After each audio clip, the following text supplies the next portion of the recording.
going to go ahead and go in. So, all right, you guys, hello and welcome to today's spiritual roundtable. I'm excited to get started. I apologize for the tech issues. About the time I think I got tech figured out, they changed it again. So this should be live streaming. You should be able to chat with me. It doesn't look like that part of it is working, but I promise if you leave a comment under the video, we will get back to you. So we'll check that in the next few days and see if there's any questions or anything like that, because it does show that we have viewers. If you're there, if you would try the chat for me just to see if it's going to work. If not, like I said, after this, we will check on the YouTube and the Facebook where it's posted to see if there's any questions. We will try to get back to you. So those of you that are following me already, you know that this is the spiritual roundtable. This is where we forget the fluff. This is real conversation, real talk, real women.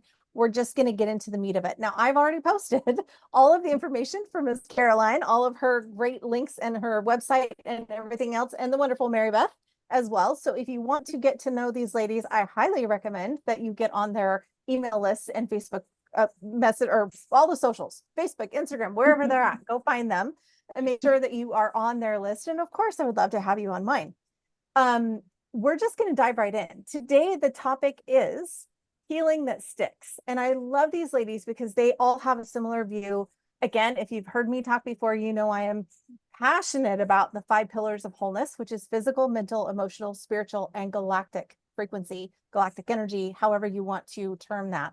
So I'm going to really quickly let each of these ladies introduce themselves, because hopefully you guys all know me by now. I am Jennifer. I am a spiritual galactic channel, and I've written a couple books. Enough said. You're on my channel. Find me on all my links. Find my Facebook stuff. I would love to have you join my membership. Message me if you want info about that. But let's go on with these beautiful ladies. Let them introduce themselves so that we can get into the meat of this conversation today. So we'll just go in alphabetical order. So Caroline, if you would go first, that would be fantastic. All right. Hello, everyone. I know some people that are watching, so hi. And I am, let's see, what do you want to know? I'm a psychic, I'm a healer, so they don't always go together. I'm both. I work with the body. I work with 5 pillars, but mine are a little bit different. I'm physical, mental, emotional, spiritual, and then I say energetic. So it's similar. Just, I've also written a few books. I love working with women. I work with healers, psychics, energy workers, medical intuitives, whatever you want to call yourself. I help women feel better so that they can create a business that they love, knowing that their body is fully supporting them. That is my jam. That's my passion. And that's just who I am. That's it. Love that so much. And I know there's so much similarities, which is going to make this conversation so dynamic. All right, Miss 𝗦𝗽𝗶. All right. My name is 𝗦𝗽𝗶𝗃. Again, you can find all my information, but I am an intuitive board certified holistic nutritionist. My main focus, and I deal with all the pillars as well, is really with women who are going through menopause and post-menopause, some of them with autoimmune conditions, who get kind of out of alignment or are going through a lot of changes and aren't quite sure what is going on. And I help them find their center again. So that's kind of where I focus. I also co-authored a book, Life Shifts. That's also in my information. But I am really excited to be here. And thank you, Jennifer, for pulling this together. So you're welcome. And I love that. 𝗦𝗽𝗶 and I have actually had conversations about this because, hello, everything you thought you knew about your autoimmune or any of the kind of health stuff, when menopause hits, it's all different. So, on top of that, I'm going to throw in some energetic here. Not only is the physical stuff changing when you go through those physical changes, but right now on the planet, the energetic, the galactic frequency, the neutrinos coming in, all of that is lending to the physical part of our experience, which is a little bit complicated. I'm going to very quickly say I've had good internet all day, but I noticed a little glitch. So if I drop out, you ladies keep going. Just keep on with this conversation and I'll get back in as soon as I can, just in case that happens. The place that we're at in Texas is a little bit iffy. Some days it works fantastic and some days it doesn't. So, but we've had some storms here. So I'm not sure if some of the towers might be down. So if I do drop out, just keep going. Perfect. So I'm going to put it on you guys. If I drop out, just keep the conversation. So let's dive in right now, because we titled this Healing That Sticks. Yeah. And again, I just want to reiterate for those of you that are watching, I don't prescript any of this. We don't have any questions that we're going to cover. This is literally real, raw, honest conversation. And we're just going to have a real conversation about what it means to heal when you're working with the physical, the spiritual, the mental, and the galactic, and the channeling, and being a healer, and being an empath, and all of the things that come along with this, because so many people are waking up to spiritual gifts and maybe didn't have them before. So many people are empathic, and they literally can. This is different from being an empath. Like being an empath is different than having empathy for somebody. Almost everybody can have empathy. You can understand what people are going through.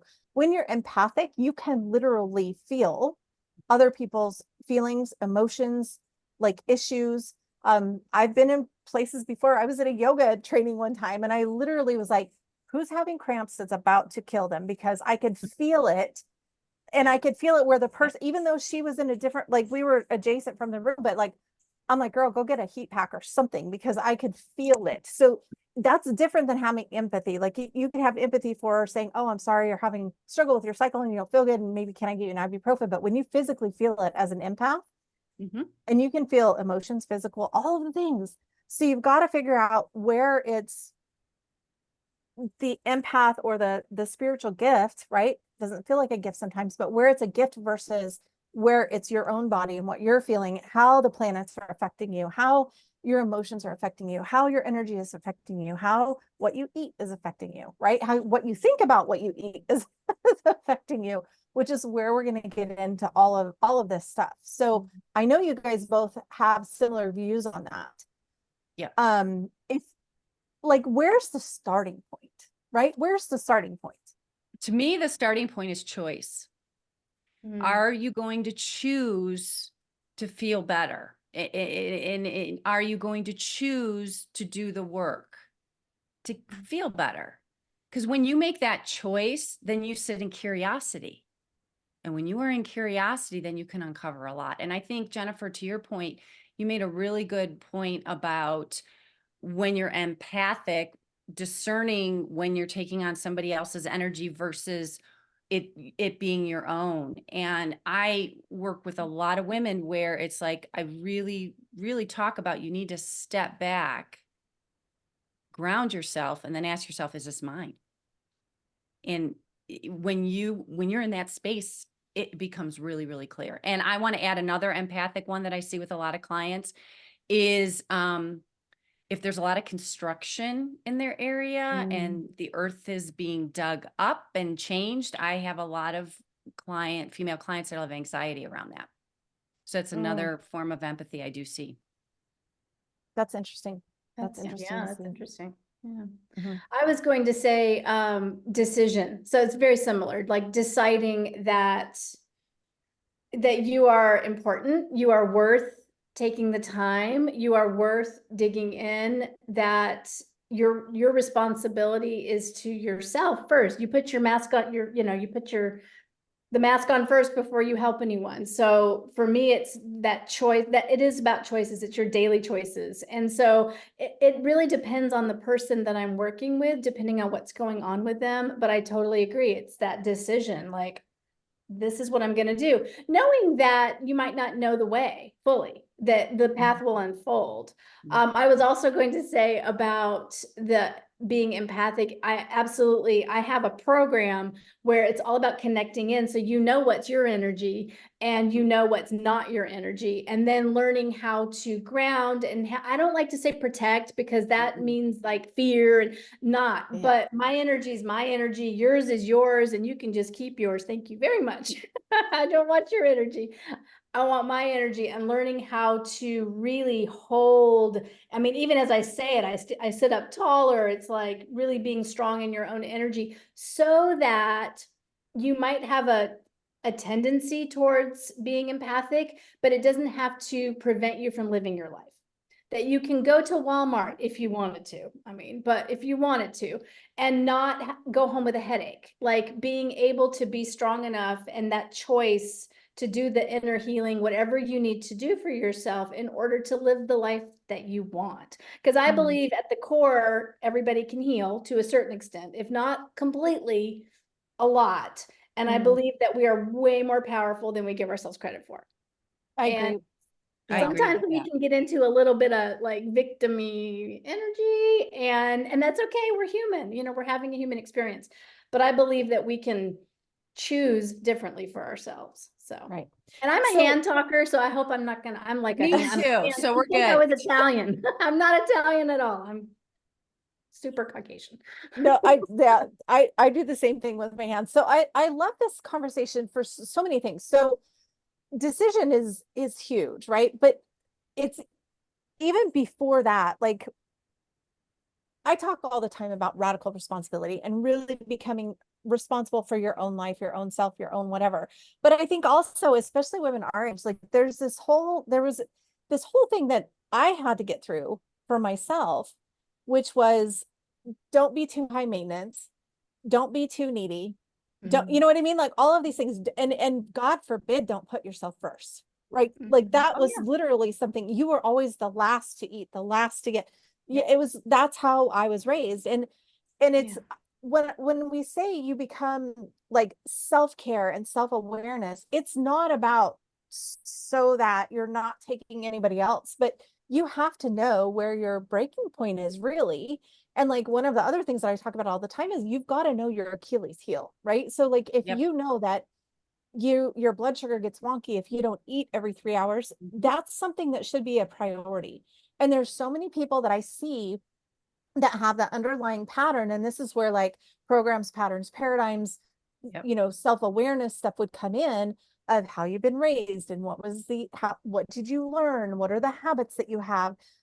Are you putting yourself first? Like that doesn't even have anything to do with being empathic or having spiritual gifts or being in tune, even with anything that's going on in the spiritual plane, but just at that basic point of being like, you know what, I don't feel good. And I'm finally tired of hearing that quote unquote, nothing can be done. Or let me just give you a pill, right? Let me just give you an antidepressant. That was my thing. Whenever I was younger, they were like, oh, you're too young to be whatever. And then all the tests would come back like inconclusive. So it may be lupus, but we're not sure if it's lupus, but we think it's lupus, but we're not. So there was always this back and forth, right? There was some autoimmune, but they didn't know what it was. So their answer was, instead of saying, I don't know, let's try to figure this out. The answer was, let me just give you Prozac. Like or asking you like, how do you sleep? Are you eating? You know, are you getting are you enough? Moving? Are you moving? All the basics. I think I think also with that magic, I call it the magic pill fix.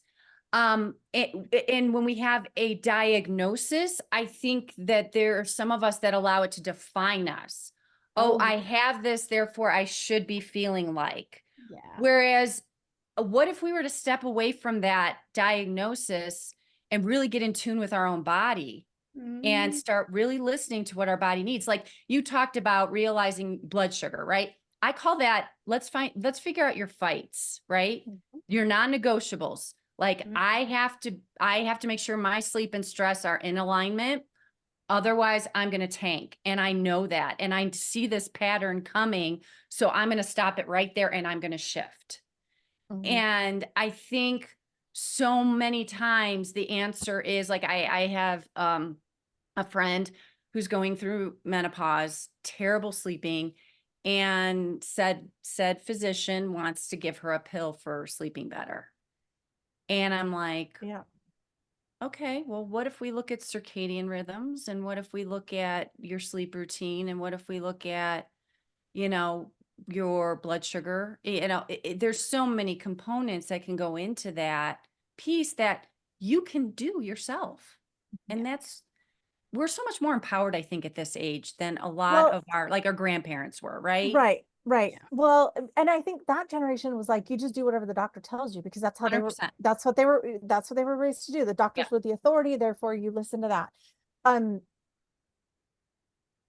I don't want to get off on that tangent because I will, and I get hot about it. Well, I always say doctors have a place. You're at the cliff. They you're absolutely falling off. do. They are. I have the my husband just my son just has surgery on his hand again. But like, so like, you know what I mean? So they're obviously they need to do that. But one thing that you said though, that is really interesting, and this goes to what Caroline was saying about the victim thing, like it's interesting too, because I have seen the other that, like for me, I was like, okay, obviously this is my, we'll call it autoimmune for lack of better, whatever. Yeah. I just call it, this is the way my body works. And so these are the things that I know I need to do, but I know that I need to do these so that I can do all the things that I want to do. I've seen the other way where people are like, oh no, I have this, so I can't do it because it'll just make, and I'm like, but you're missing out on life then. So it's not about what you can't do. The whole point of obviously this conversation is knowing your limits and honoring who you are, where you're at, what you're going through, and then really being in a space of acceptance and surrender, which I know sometimes that triggers people to say surrender, because like for me, that was really it though, was literally surrendering to, okay, so my body works differently than everybody else's. So now what am I going to do about it? How do I support my body so that, because I want to still do all these things. So what do I do differently to support my body so that I can do all of the things I want to do? And I think that's where the empowerment comes in. And that's where the radical responsibility that we've all talked about, right? Being responsible. Well, and it's funny that you should say radical responsibility, because I had channeled, I don't even know, years ago, radical mindfulness. And the idea is that it's to be radically mindful of what you think. Do you even think you can heal? Do you believe that you can get better? Do you really want to? Because there is, I might trigger people, but there's a payoff when there is a physical ailment. 100%. I'm sorry, but I'm not sorry, because it's true. I want you to feel good. True. You know what I mean? And so becoming aware of where you're thinking, that almost is one of my starting points as well. Like deciding how do you want to feel? Like really, because some people have felt so bad for so long, they're just used to it. This is just how it is. This is what happens when you get older, blah, blah, blah, blah, blah. And I call BS to that. That's an excuse. Now, I'm not taking away anybody's pain and suffering. Absolutely not. But the people that come to me, they want a different way. They're tired of what their doctors are saying. I love doctors. If I get in a car accident, send me to the hospital. But other than that, leave me alone. It's really important. This is a great conversation. It's so needed. It's so you know, and to add to that, Caroline, is so many times so many people are like, I can really start doing this myself. And I'm like, yeah, I'm like, there's a place and a time to go see your doctor, hands down. And I'm not going to discredit that. But I usually, like you, see people who have been failed by every practitioner, including functional medicine doctors, and they're done. These women are at their breaking point. And they're not given any choice and do this. They have no choice. And I think asking them that question, what kind of quality of life do you want? And are you ready to do what's required? Because a lot of times what's required is a lot of like inner stuff that you've pushed down for years and years and years. And it's uncomfortable. It's uncomfortable. But it's so needed. I mean, to truly heal, I don't feel like you have to relive it. Like, I don't feel like you have to go back and relive every move. But there is a part there that you need to like acknowledge your part in it. You know, it's not your fault that you're sick, but it's your responsibility to fix it. No one else is going to fix it. No one else is going to. And I say fix loosely. It's not that you're broken, but if you want to feel a certain way and you feel like this and all of your choices maybe aren't in alignment with the health that you desire, then it's your responsibility to decide what you're going to do about it. And it can be as simple as starting as, you know, a lot of people start with affirmations. I don't love affirmations, but they can be really helpful for some people, depending on where you're at on your path. We're all in different places. So I like to meet my clients where they're at and go from there, you know. That's so important, because so many times I think there's practitioners out there that are like 10 steps ahead for this particular client. And I'm like, no, where are you at today? And let's take that first step. And then assess, recommend, track, see how you're doing, and then make shifts based off of that. I think we're taught that we take a magic pill and then you feel better. And it's like, well, When your magic pill has 10 side effects, maybe not so much, you know. Well, maybe and not how so- long did it take you to get to that point? That's Exactly. the first question I'll always ask. How long did it take you to get to this point? Exactly. So we Yeah. got to unravel that. Yeah. We're doing it now. Yes, exactly. Well, so again, if we look at things from the 5 pillars, right? It's kind of cool that you have 5 pillars too. I'm not gonna lie, I think it's awesome. But if we look at that, so physically, it's literally about assessing and acknowledging, how are you feeling? Are you sleeping well? Are you getting sunshine? Are you getting exercise? Are you drinking enough water? Are you, all of the little basic things. The physical part of that is important, but since we started to bridge into the mindset and let's go there, right? So a lot of it is mindset and a lot of it is emotions, and those two, I keep them separate, but they are always intertwined, right? Like the physical, mental, spiritual, like all 5 of them kind of overlap and interweave. But once you look at the physical, like, this is where I'm at, this is how I'm feeling, these are the aches I have or whatever, right? Yeah. Okay, now, is this physical? One of the ways that I like to help people with this is, if you have a headache, did you sleep crooked? Did you know what I mean? Like, let's look at all of the things. Is it physical? Did you literally physically sleep a little crooked and the muscle is tweaked out and you need to do a massage therapy to get it worked out? Is it physical? Or is there something emotional? Are you stressed about something? What's going on? What does the tightness represent? So it's breaking things down, because a lot of times I think, again, bridging the emotional and the mental, like the thoughts that you have, those overlap as well. Because speaking to, I don't remember which one of you said it, but that if they're defined by the issue, especially with autoimmune, I remember years ago having a client, and she ended up not working with me long term. But the question that I had asked her was, because I had worked with her a little bit, and I finally said, okay, I think I figured out the problem of why you're not able to move forward and get past this stuff. I was like, who would you be if you didn't have this autoimmune? And that totally derailed her. And then honestly, she didn't want to work with me after that, to be totally honest. But because her whole identity, and to be fair, she had dealt with it for a very long time. Yeah. But when we worked through the first few appointments with her, I realized that part of the reason she wasn't ready to let go is because she didn't know who she was going to be if she didn't have that sickness holding her back. So that plays into then the emotional and the mental piece, that you can stay sick, or you can stay ill, or you can stay, a victim to your autoimmune or whatever other health issue that you have. I relate to autoimmune a lot, because I always see a similar, there's some connection, I guess is the word, with being empathic and having autoimmune. I've seen that so many times.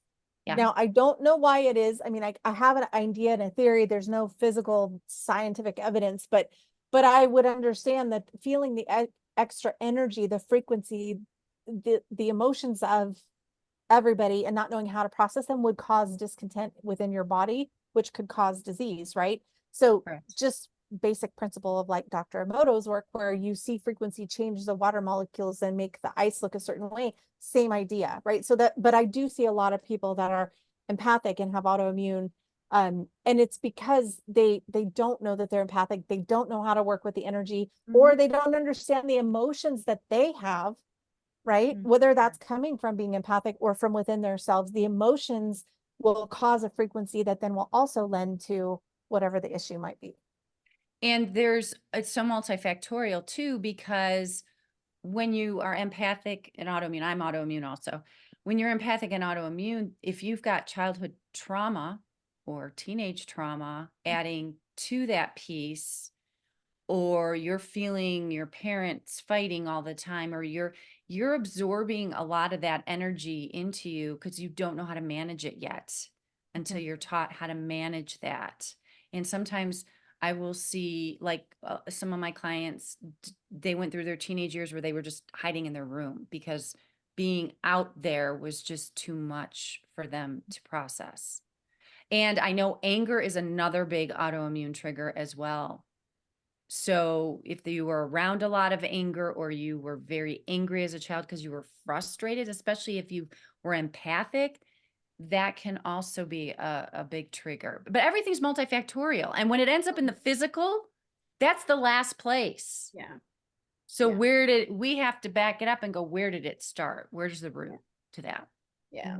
That's what I do. So if someone came to me for a headache, or if I have a headache, I always look at my energy first. So I psychically scan my energy to see what the flow is, if I'm blocked off. So that gets a little into the spiritual and the energetic stuff. And then I ask, what can I do to support it? Do I need a massage? And I got a massage last week because I was all jacked up. And it was amazing. Because I love bringing it all together, because we are these frequency beings, and every part has a different frequency and vibration, and everything out there is frequency. And, we're constantly giving and receiving frequency. And if we are in alignment for the wonky frequencies, then we're going to hold on to them, and then our body reacts. I mean, it is so multifaceted, fascinating, actually. It is really And we're all so different. I mean, we're the same, but we're not, and that's what I love about the work. Is I started, I don't know how long you ladies have been in this world, but I started as a massage therapist over 25 years ago, and I got into Louise Hay, and your body is, heal yourself. Yes. And I love her work. And there's so many people that have done it, but I've also seen that someone can come to me with a low back issue, and it's not about XYZ. It's different. And that's one way that I think our work is different than Western medicine, is that we look at the individual. Correct. And we talk to the individual, and it becomes so much more powerful, because I also feel like the three of us empower our clients to do that work, because in truth, we don't heal anybody. We hold space. I just did a post. We guide, and we can see blind spots and things like that, and we give suggestions, but you're the one doing the work for yourself. So it's such a journey. And I think, calling it a healing journey, maybe I should trademark that, because it's a healing journey. It's not a one and done. It's honestly, it's a day-to-day choice. It's a lifestyle. Well, and our bodies are always evolving. I mean, minute by minute, day by day. Yeah.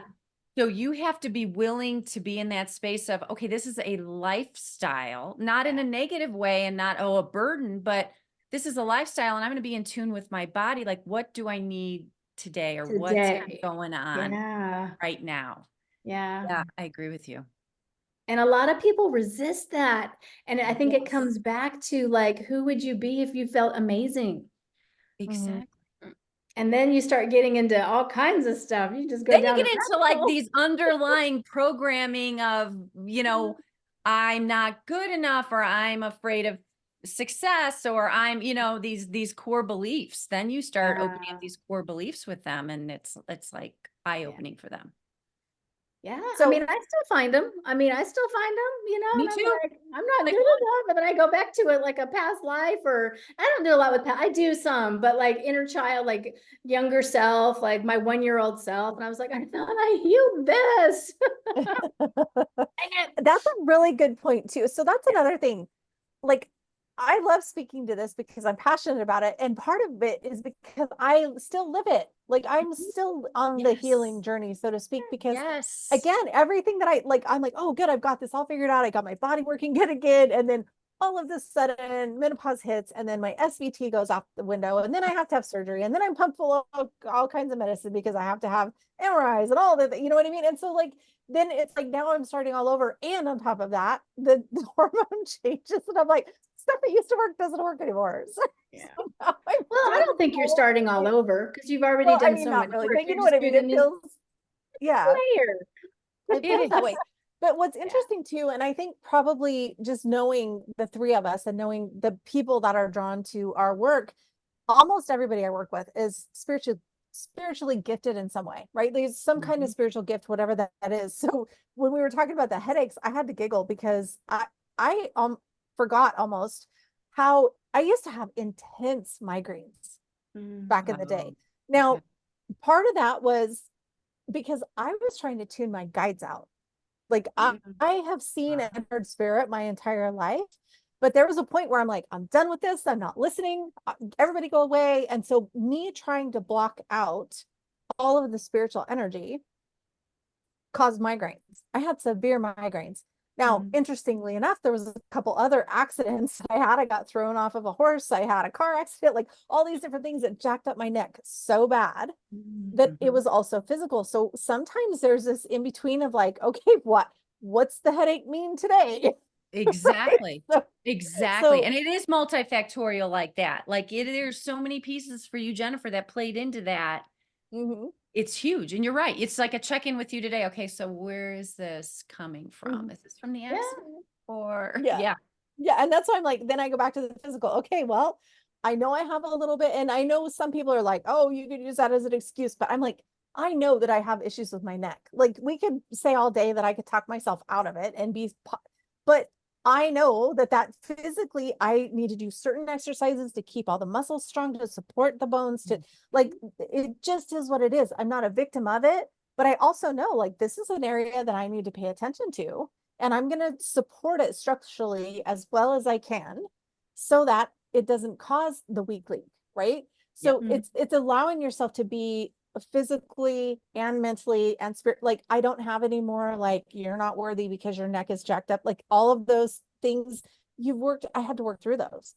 But there were a lot of I'm not good enough stories and nasty little mean girl voice things that I had to work through about just suck it up, you're fine, you need to push through it, right? Like learning how to deal with all of that stuff. Don't be weak. Like that's one of my big things is if I'm not being weak is one of my big triggers. Like when I'm taken out, and I still sometimes will get taken out with autoimmune, it's not that I'm not being aware. Nope. It's not that I don't know what I'm doing. It's just every once in a while something flares it. Right. Yep. You know, it's just but being able to accept that and not feel guilty about needing a couple days in bed, or not feel guilty about needing purified water, or not feeling guilty about needing extra vitamins, and instead being, this is what my body needs to be able to be healthy, and I've just got to rest, and being okay with that is huge. Yeah. And I Well, think we're the taught other from piece. Oh, I'm sorry. sorry. Go ahead, Caroline. I was gonna say, we're taught from, girls especially, we're taught from a young age to put everybody else first. And if you have kids, I mean, I'm getting ready to be empty nester because I've got one child who's across the country and one that's leaving for a master's program. So it's like redefining that as well. And it's like, well, and I forgot for a long time when my kids were little, I forgot that I had all these like tools and certifications, and then I wrote a book, and then that brought me back into it. And then, here we are 25 years later, but, that taking time for yourself and putting boundaries and not people pleasing. I mean, women mostly women, I don't know the statistics, but I'd say a lot of women are the people pleasers and the caretakers, and are you okay? Are you okay? Are you okay? And they don't help themselves. And then your body goes, your turn one way or another. You're gonna rest one way or another. I think we're afraid to ask for help. Yeah. Yeah. And that's a big one. Like you got to know when to ask for help. And be okay with the help that comes, because a lot of women will ask for help and then they fuss at their partner or whatever for not doing it right. Correct. Like Just reloading the dishwasher after somebody already loaded it. They loaded it. Who cares? Start the damn thing. just hit go. Put the soap in and hit go. Yeah. It is. I don't have a dishwasher in this camper, just for the record. You're the dishwasher. But I've seen that, and so yeah, it's amazing asking for help. Oh goodness, there's so many places that we could go with this conversation, and I think it's so needed, and I feel like it's really valuable. Like even for me, sometimes even just talking it through and knowing that other people are going through it is so powerful. So if you're watching, you're not alone. A lot of us go through these things. And just to Caroline's point, like a lot of us have the training and the certification. We can help other people. It's so much easier to help other people. Right. So that's when reaching out and learning for yourself. And if you do forget, don't beat yourself up about it. Just take a reset, reevaluate, Exactly. look at everything again and be like, okay, obviously I got off course with my health routine or whatever it is. How can I get back into it? Exactly. I always tell like to people always- like, get back on the horse. I'm like, don't beat yourself up if they're like, oh my gosh, I started doing this. I'm like, okay, great. How did it feel? I didn't feel great. Okay, great. You know that now. Let's get back on the horse. Right. It's like people with diets, oh, I ate all this food. I'll start Monday. It's like, just start where you are. Just start where you are. It's, Correct. no one's keeping score but you. Exactly. Well, and then letting yourself, so even within that too, and Mary Beth and I have actually talked about this a couple of times, knowing what works for your body, right? Yeah. So just because, spinach is healthy for everybody does not mean it's healthy for everybody. No. Like there are certain people that shouldn't probably eat that. The same thing goes for, tomatoes and citrus and all, like, yeah, that sounds like a healthy thing, but you have to know what your body wants and needs. And I like one of the things that's been coming up a lot lately with what my guides are speaking to is literally like being so dogmatic about everything, and not just religion, but like dogmatic with I have to be a vegan and I have to, well, if your body doesn't work that way, it may not be the best thing for you. But we've got to let go of how, like, having so much dogma around what does health look like? What does a healthy person look like? Like we've got to let go of the dogma and start being more in tune individually with our own self. My husband and I were just talking about this at lunch today, things that he can do and, get by on little sleep. My body would shut down. Correct. Like just well, and I think too, to that point, diets, I'm tired of them. I look at you, I'm like, we're going to create the you diet. If you want to put a diet word on it, but it's not going to be any of this, that the noise that's out there. Yeah. It's where you sit. Well, and there's so much noise. And it's like, if you take a step back and you say, if that works for you, that doesn't always work for everyone. But these influencers, and they can be trained, in whatever, I don't even care. Yeah. Just because it works for them doesn't mean it works for everyone. And I want to circle back because this was great. The spiritual community, I think they're coming around a little bit, but that whole, you got to be vegan if you're spiritual or you're connected. It's like, oh, give me a break. No, I actually think, and I, no offense, all right, because my daughter was a vegetarian for years and she felt like junk. And I was like, please eat some protein. I don't even care what kind of protein. It's that I will say this, Caroline, more often than not, women need good quality animal protein to ground themselves, to go through all of our hormonal shifts. And so, and they talk about it, to be highly enlightened, you need to be vegan.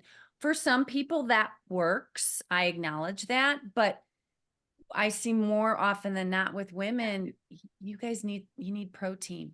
You need those B vitamins. You need them. Your body's I focus on protein now, now that I'm it's hitting funny that area.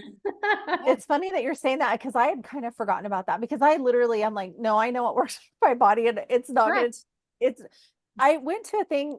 There's 2 points I want to talk about here. First one was I went to a James Van Praagh one time, and it was so funny because like a week before that, somebody online, you guys, if you've seen me, I post about coffee. I love coffee. Yeah. I do drink organic. I drink good quality coffee, but I love my coffee now. And I don't care if it's caffeinated, decaf. I don't care. The caffeine, I literally had a test done that shows I don't react to caffeine. Yeah. Then there's people that so don't. Like it doesn't, I could drink however much, it doesn't matter. It doesn't have anything to do with my heart rate, any of that kind of stuff. As a matter of fact, it calms it down. So I'm literally built backwards. But what's interesting is I had just had somebody on Facebook, and this was years ago, and they're like, well, you can't do that. It's going to mess up the energy in your chakras. And I was like, what?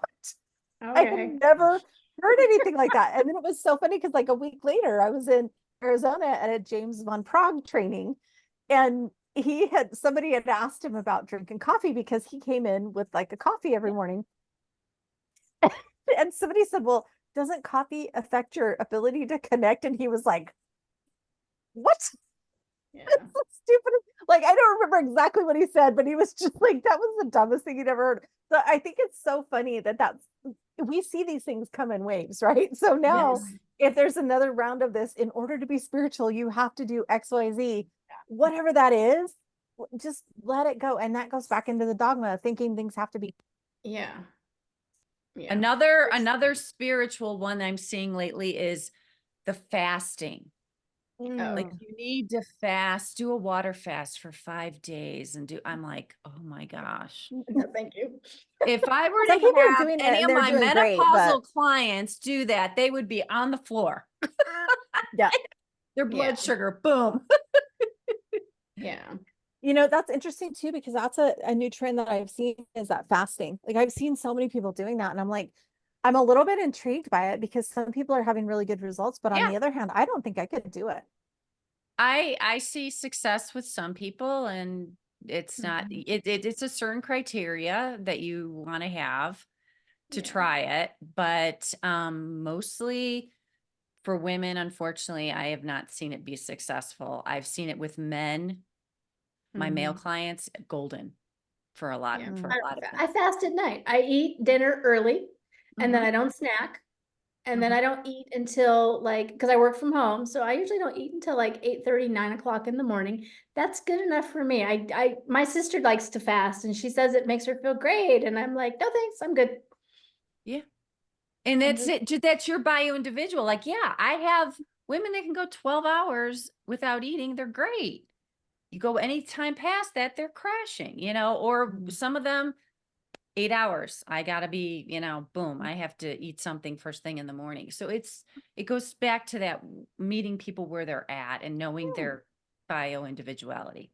And having allowing them really check in, because a lot of Yes. people don't check in with how they feel, No, they don't.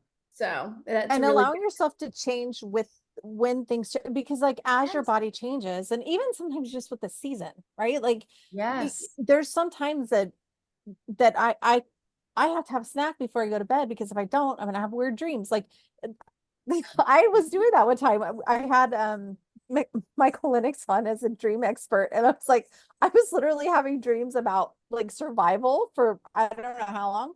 And then I realized, you know what? Maybe I should go back to having a nighttime snack. And I did. And I started having like a little bit of protein before I went Yeah. to bed. And I was sleeping like a rock. And I'm like, all the dreams about survival went away. And I'm like, my subconscious was trying to tell me I needed a snack before I went to bed. But and Because then you went into fight or flight. I was, yeah, it was so crazy. So it's really learning what works for you and learning to be okay with what works for you. And I think that's where the healing then comes in, because when you're diving into these things, of course, we're talking a lot about the physical right now. But when the emotions are tied to that, right, there can be a lot of emotions that then cause, I don't want to say issues, but can cause an incongruency in the energy.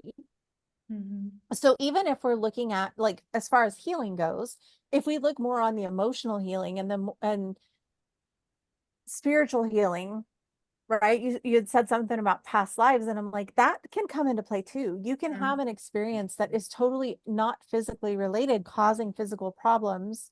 That it still says, I just got an error. Sorry, it says error, but it still shows that we're live streaming, so hopefully it's good. Anyway, so when we go into the emotional part of that, I want to kind of shift now into the more energetics of the conversation, and how, yes, all the physical stuff is there, all the emotions about the physical stuff, the thoughts about the physical stuff. What is your ideas, your thoughts, your beliefs around dieting, around working out, around the type of food you should eat? All of that is so valid. And at the same time, if we go into the emotional piece of it, I've seen, and I know you guys have too, seen where emotions are actually what's causing the problem. The emotion around not feeling good enough, not feeling strong enough, whatever that is. And that's where more of the inner work comes in, because again, then you've got to look back to, what emotions are you feeling? Are you allowing yourself to have those emotions? What does that mean? Are you making things mean something it doesn't really mean? Like, what are the thoughts and beliefs that are underlying? And then where are you holding that energy in your body? So if we go back to like the neck and the head, right? Like, are you carrying the weight of the world on your shoulders? And is it the emotional strain that's causing the physical shoulder pain? Right? Yeah.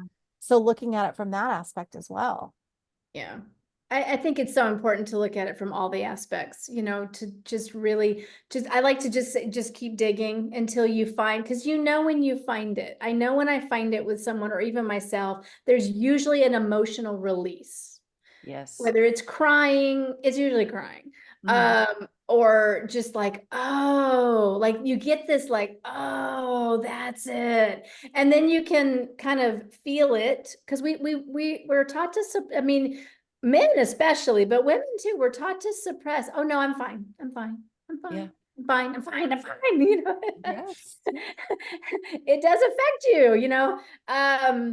So being able to really feel what you're feeling and breathing through it, and just because I think a lot of people might be afraid that once they start crying, they won't be able to stop, or once they get into that grief, they won't be able to stop. My dog is scratching at my door. And just really being present with what you're feeling and allowing it. And then I know people hate this, but you got to get your journal out. You got to write all the things. And I'm actually, because people will fight me on this. I don't know about you all. They don't want a journal. I don't want a journal. So I tell them to take their voice recorder out and voice record, because that activates the throat chakra anyway. And most women, not, well, some, a lot. I don't like to generalize.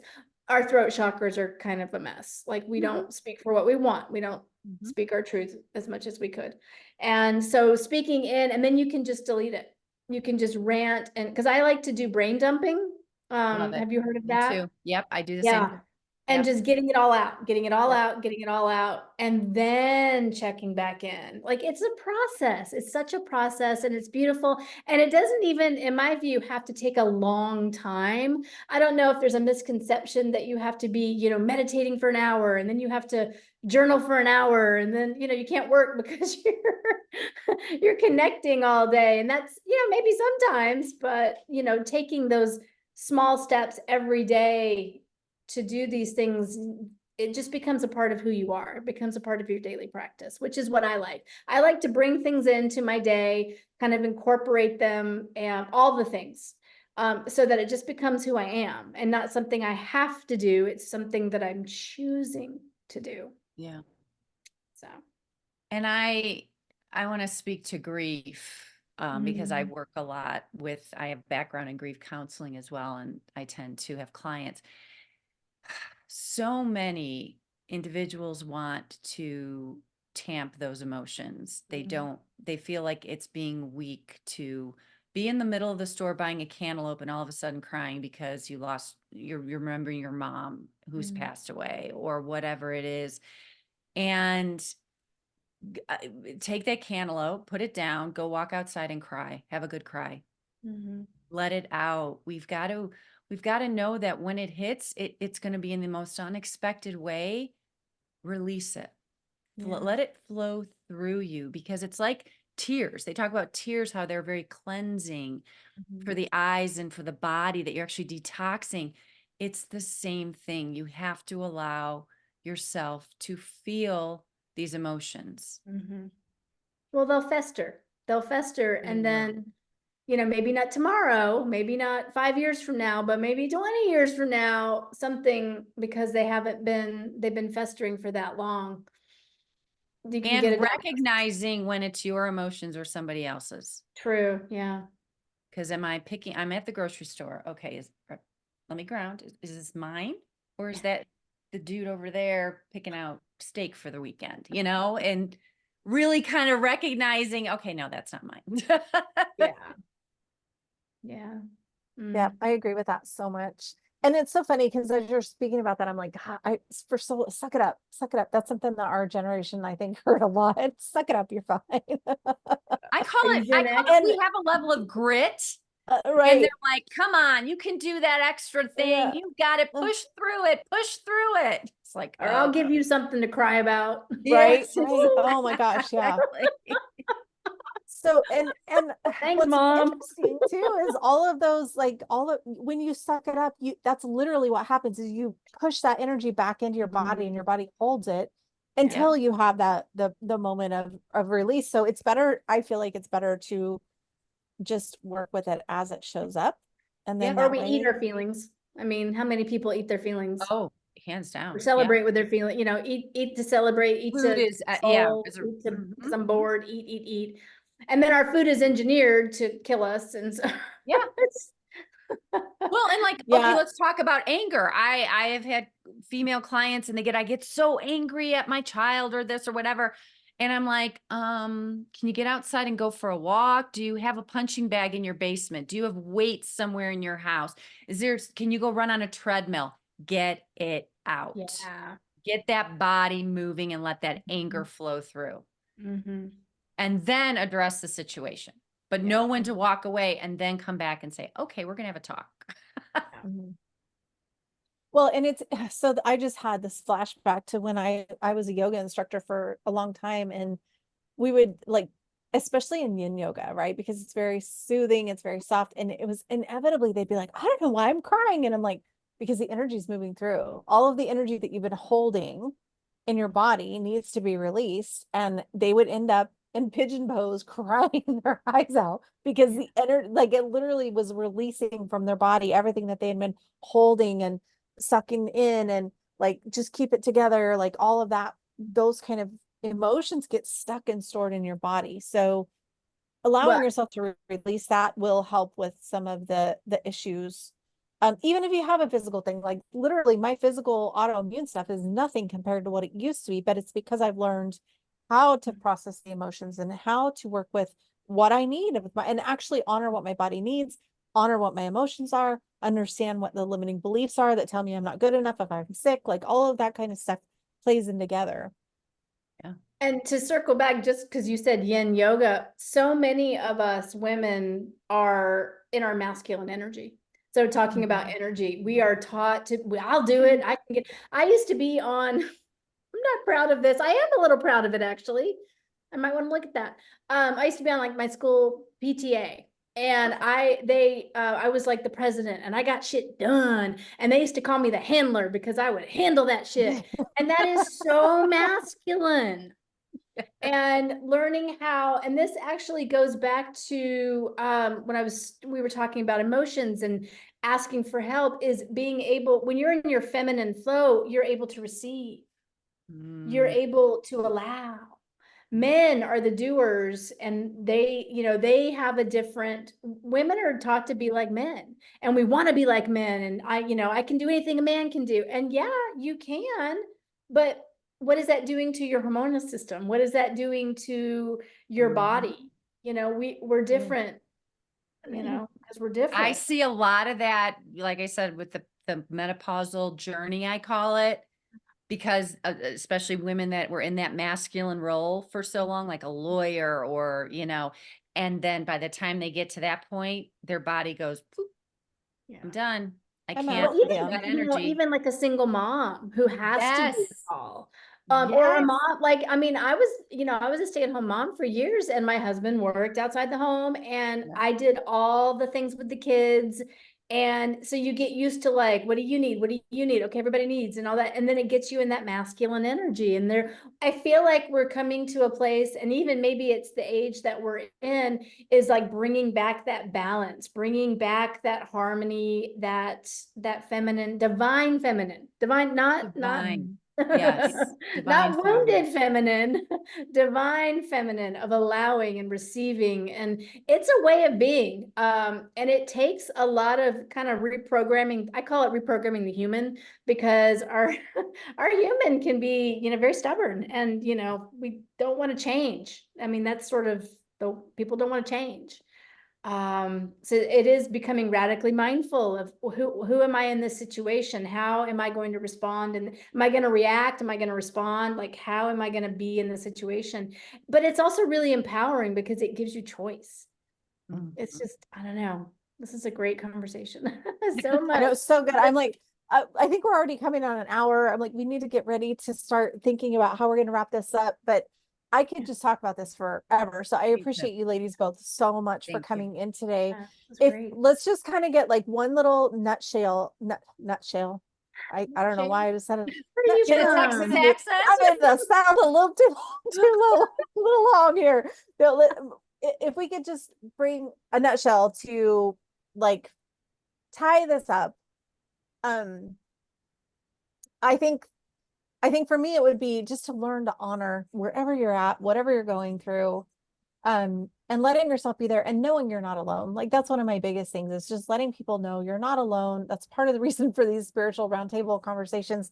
No fluff, no BS. Like let's just get to the heart of these conversations and know that whatever you're going through, probably somebody else is going through something similar.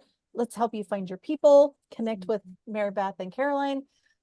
If you guys each had like a little tidbit to leave people with today, what would that be? I wrote it down before we started. I'm like, Oh, I'm look gonna at add a sentence. I want people, I want you viewers out there, I'm staring at you, to know that you're more powerful than you realize. And you just have to have that courage to take the first step and then take the second step and then take the third step and get the help that you need. There are people that want to help and support you, and you're worth taking care of. Yeah, I love that. I'm going to say, trust yourself. Really trust yourself, trust what you're getting, and that it does take help sometimes, and it's okay to ask for help.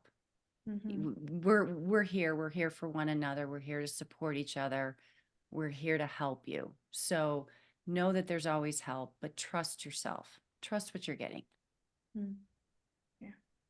So I'm going to post this in my Facebook group as well as it will be on my YouTube. I'm going to make sure we recorded it just in case. So if there's any glitches, we'll get this to everybody that's watching or wants to watch the replay. If you have questions, both of these ladies are in my Facebook group as well. So Spiritual Living Community. You can find that pretty easy on Facebook, or if you're on YouTube and you want the link, just look in the description. I would highly recommend getting on the email list for these ladies so that when they have specials or offers or anything going on, you can connect with them. And of course, I would love to have you in my community as well. So you guys, both of you, thank you so much for being here today. For everybody watching, thank you for coming and joining us today. I hope this is a powerful conversation for you, and we'll see everybody next time. Thank you. Bye.